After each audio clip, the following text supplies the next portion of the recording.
La segunda llamada por dolor torácico llegó 10 minutos antes de que terminara mi turno. El hombre dijo que solo necesitaba sentarse un rato, que estaba agotado de caminar rápido en el frío, pero sus labios se estaban poniendo morados. Y los monitores contaban otra historia. Lo estabilizamos. Por los pelos. Me lavé las manos 2 veces antes de darme cuenta de que no me había quitado los guantes. Miré el reloj de pared 11:38 de la noche. Nochebuena. Mi celular vibró con un mensaje de Alondra. Una sola palabra: casa. Sonreí. Era su primera Navidad quedándose a dormir en la casa de mis papás sin mí, y estaba tan orgullosa de ser lo suficientemente grande para hacerlo. La noche anterior había preparado su maleta, metiendo su libro favorito entre el pijama y una latita de galletas que ella misma había horneado. Mis papás habían hecho esa tradición conmigo a su edad: dormir en su casa en Nochebuena, desayunar temprano, abrir regalos antes del almuerzo. No tenía razón para dudar de que le darían el mismo cariño. Mientras me quitaba la bata y me ponía el abrigo, sentí ese cansancio que se te mete hasta los huesos. Imaginé a Alondra acurrucada en la recámara de huéspedes, la de la colcha chueca y el ángel de porcelana en la mesita de noche. Me la imaginé sonriendo, con los ojos soñolientos, esperando a que la recogiera por la mañana. Las carreteras estaban casi vacías. El cielo estaba negro, pero aún no nevaba. Entré al driveway de mi casa en Coyoacán. Estacioné y vi algo que no esperaba. Las botitas de Alondra estaban junto a la puerta principal, todavía con sal de la calle, todavía húmedas. Mis manos se quedaron quietas en las llaves. La luz del porche brillaba suave sobre ellas. Su maleta de fin de semana estaba intacta en el pasillo. Su chamarra, la roja con botones de zorrito, estaba tirada sobre el brazo del sofá. Y entonces la vi, acurrucada bajo una cobija, como si hubiera querido hacerse invisible. No se suponía que estuviera en casa, pero ahí estaba. Al principio, pensé que estaba enferma. Su cuerpo estaba tan encogido que no parecía estar durmiendo. Parecía estar protegiéndose. Me agaché a su lado. Pasándole la mano suavemente por el cabello, se sobresaltó y luego abrió los ojos. Despacio. Sus ojos estaban secos, pero rojos en los bordes. Oye, pequeña, susurré, ¿por qué estás en casa? Se incorporó lentamente. Con una voz chiquita pero firme, la abuela dijo que no había lugar. Esperé, pensando que tal vez no había escuchado bien. Alondra miró sus manos en el regazo y luego hacia la mesa de centro. Ahí, sobre una servilleta, había una rebanada de pan tostado, fría, sin mantequilla. Junto a ella, medio plátano, ya oscureciéndose en el borde. Eso fue su cena. Me senté a su lado, con cuidado de no presionarla. Se recargó en mí, sin dudarlo, solo esa confianza callada, automática, que siempre me deshacía. Llegué a tiempo, dijo.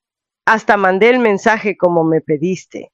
Pero cuando la abuela abrió la puerta, se sorprendió, como si no supiera que iba a llegar. Seguí respirando despacio.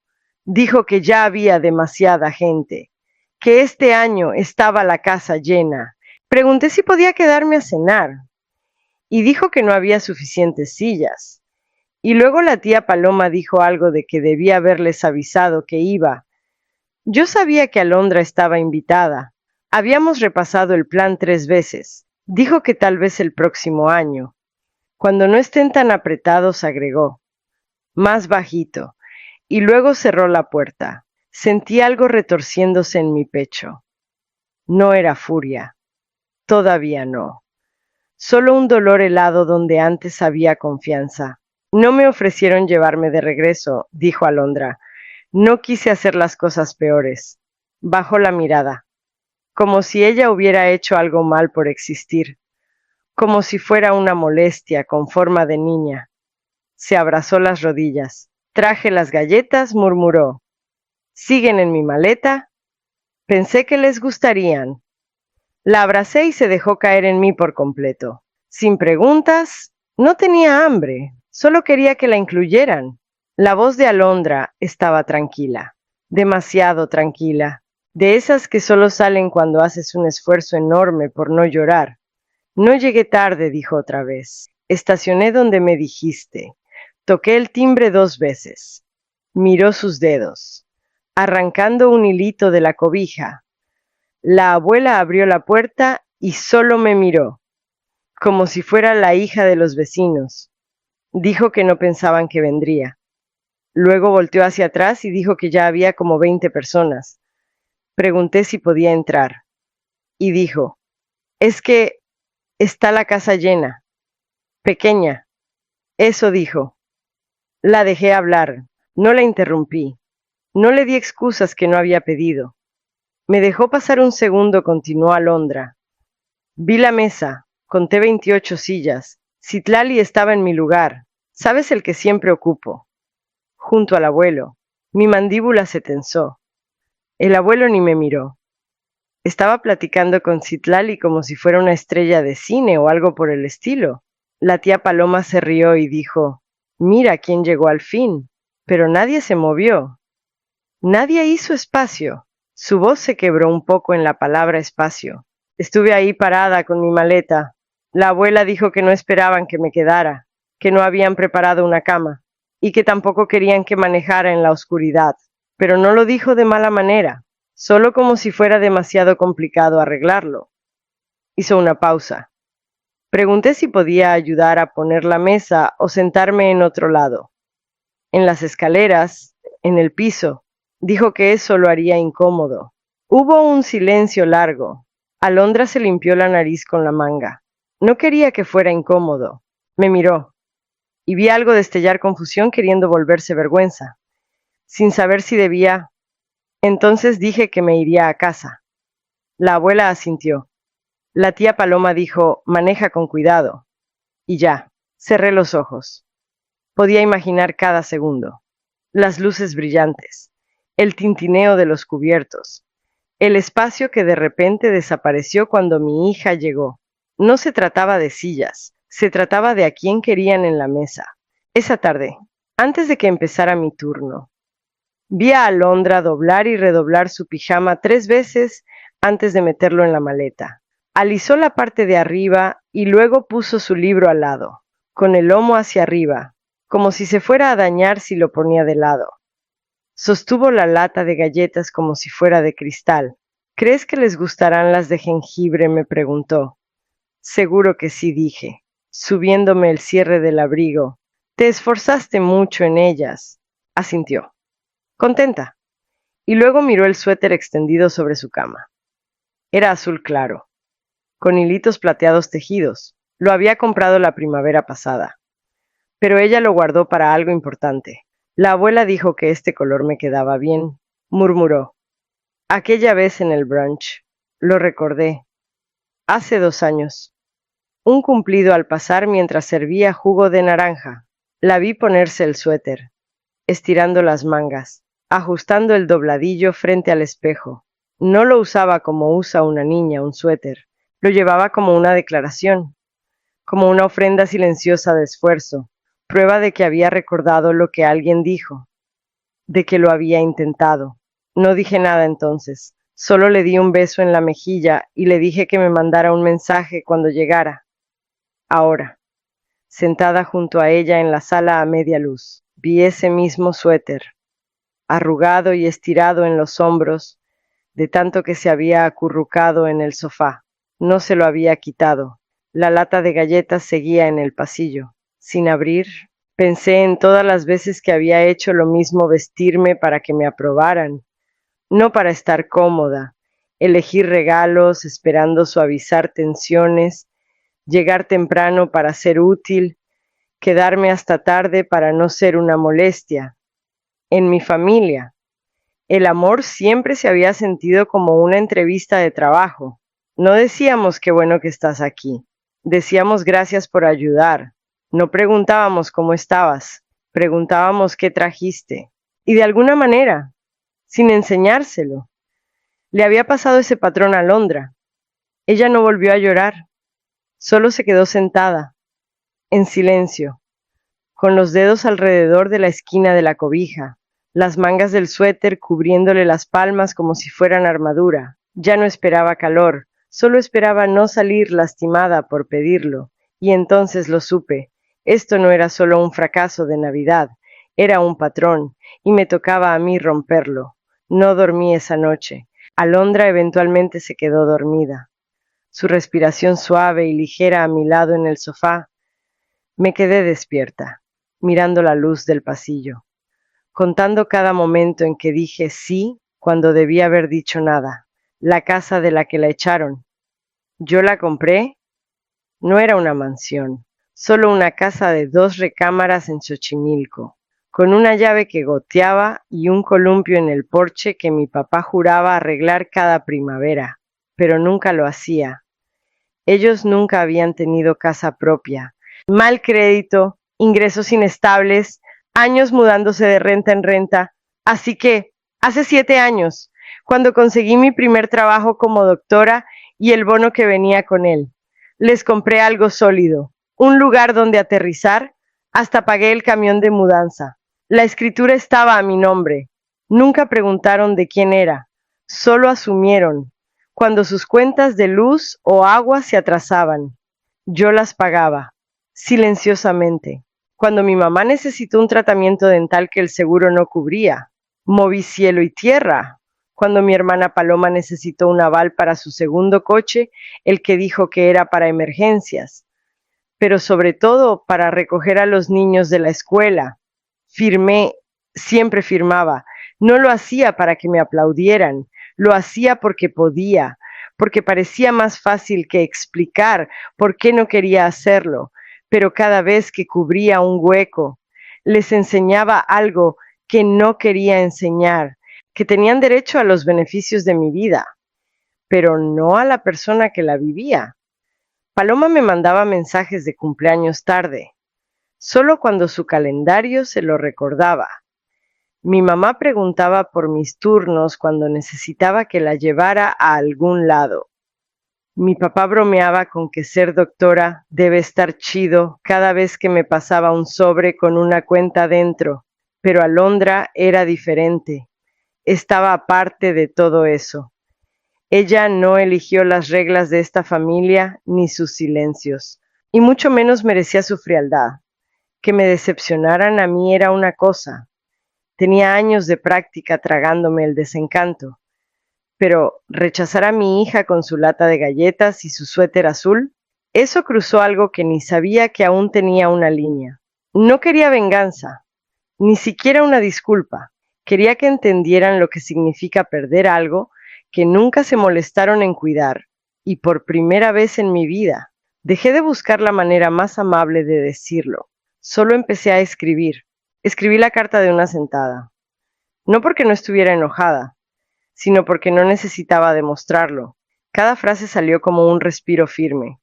Sin titubear, no la adorné ni la hice poética. Solo hechos, claros, adultos, finales. Puse el fin del contrato de arrendamiento, 60 días para desocupar. Expliqué que las cuentas de servicios se cerrarían a fin de mes. Incluí una lista de cada pago que había hecho en los últimos 2 años, mensualidades de la hipoteca. Cable, internet, gas, agua, recetas médicas. Todo con fecha. Copiado de los registros bancarios, impreso ordenadamente. Agregué una última línea al final. No hace falta que me contacten. Esto no es una conversación, es una decisión. La firmé, la doblé en tercios, la metí en un sobre y lo puse en la mesa del recibidor antes de que Alondra despertara.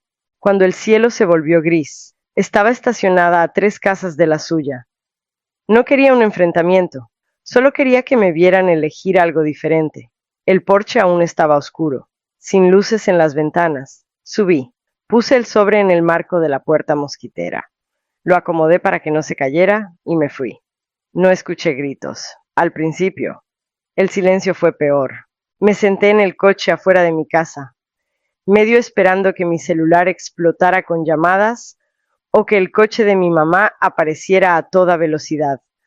Pero pasaron horas y no llegó nada, ni un mensaje.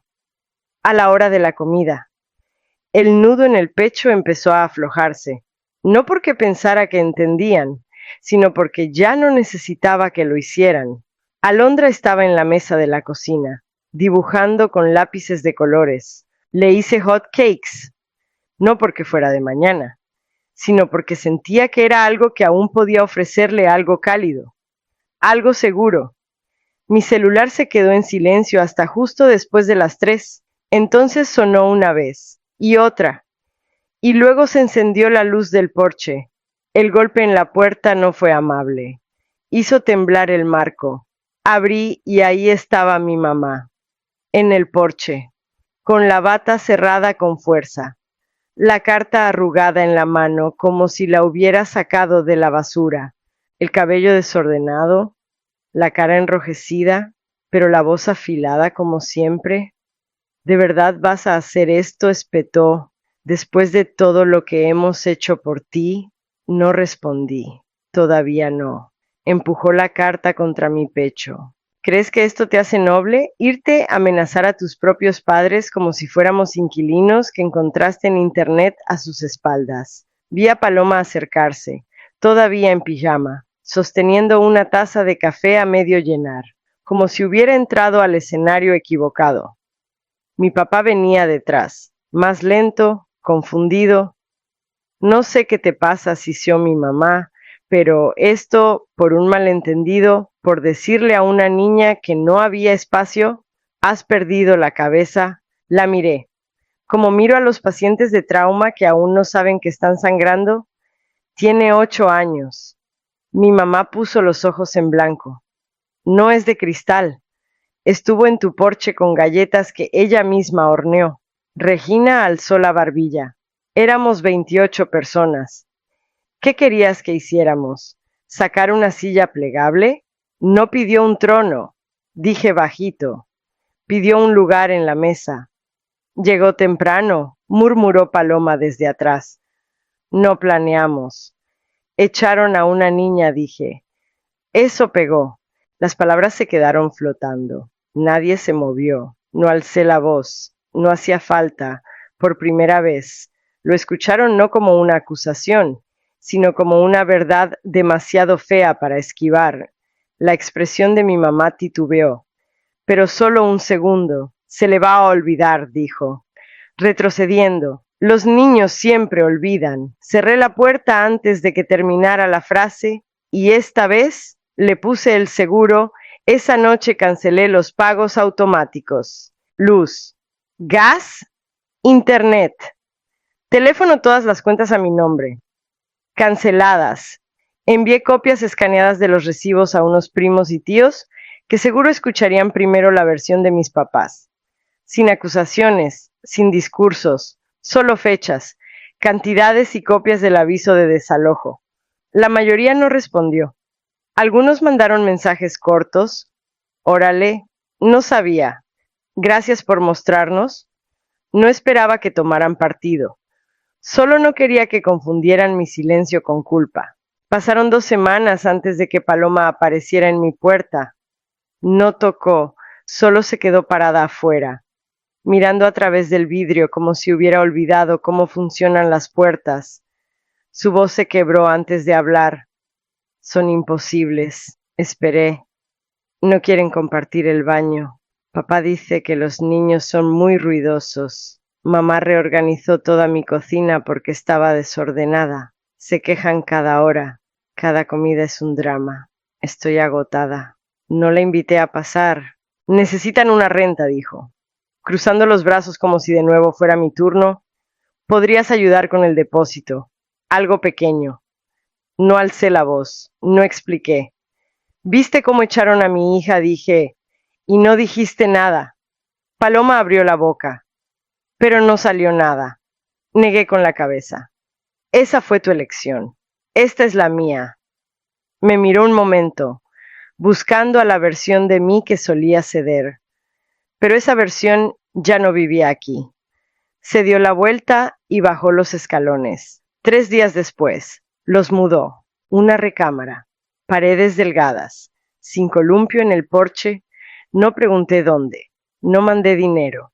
Y el silencio que siguió no se sintió como abandono, se sintió como un límite, por fin sostenido.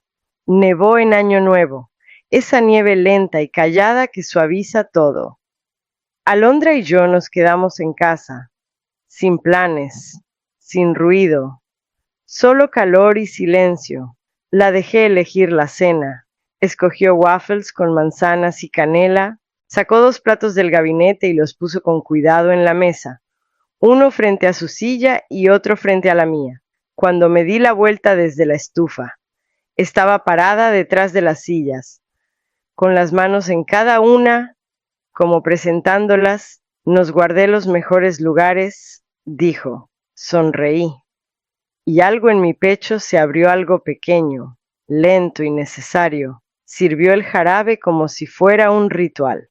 Comimos sin prisas, sin ruido de fondo, solo el sonido de nuestros tenedores y el viento golpeando las ventanas. Nadie habló por encima de ella. Nadie la ignoró. No se hizo pequeña ni una vez. Más tarde, mientras leía en el sofá, me quedé en la puerta observándola, las piernas dobladas, el libro en el regazo, el mismo suéter azul de esa noche doblado con cuidado a su lado. ¿No se lo había vuelto a poner? No mencionó la Navidad otra vez, ni una sola vez, pero no hacía falta. El mensaje había llegado, no solo a ella, sino a mí. Ella seguía ofreciendo algo, seguía esperando que lo sostuvieran, y esta vez lo hice a medianoche. Brindamos con chocolate caliente, sin cuenta regresiva, sin confeti, solo su vocecita diciendo Feliz Año Nuevo, mamá, y mis brazos atrayéndola hacia mí. Esa fue la celebración. A la mañana siguiente, vi el último mensaje de mi mamá. Una frase: espero que estés orgullosa de lo que hiciste. No respondí. Lo borré, y esta vez no sentí nada. La casa se vendió más rápido de lo esperado. Una pareja joven con un pequeño hizo una oferta por encima del precio. Entusiasmados por la zona escolar y el columpio del patio, querían que estuviera desocupada en 30 días. Firmé sin dudar. Mis papás se mudaron a una renta en las afueras de Tlalpan. 2 cuartos, un calentador, un escalón roto en la entrada. Mi primo me mandó una foto sin comentario. Contaron la historia a su manera. Claro cómo los eché, cómo los corté después de todo lo que habían hecho. Pero los que importaban habían visto los recibos. Nadie salió a defenderlos, nadie los acogió. Paloma me bloqueó. Estuvo bien. Había dejado de esperar agradecimientos de gente que traducía cada límite como traición. Llevé a Alondra a una librería un sábado. Escogió un suéter nuevo, gris suave, holgado en los hombros. No preguntó si a alguien le gustaría, solo le gustó cómo se sentía. Esa noche, en el coche, vi el nombre destellar en mi pantalla una última vez. Mamá, el mensaje decía: espero que estés orgullosa de lo que hiciste. No lo abrí, no lo guardé. Lo borré antes de que Alondra notara que lo había visto. Dijeron que no había lugar para Alondra. Ahora no hay lugar en nuestras vidas para la crueldad, la culpa o el control.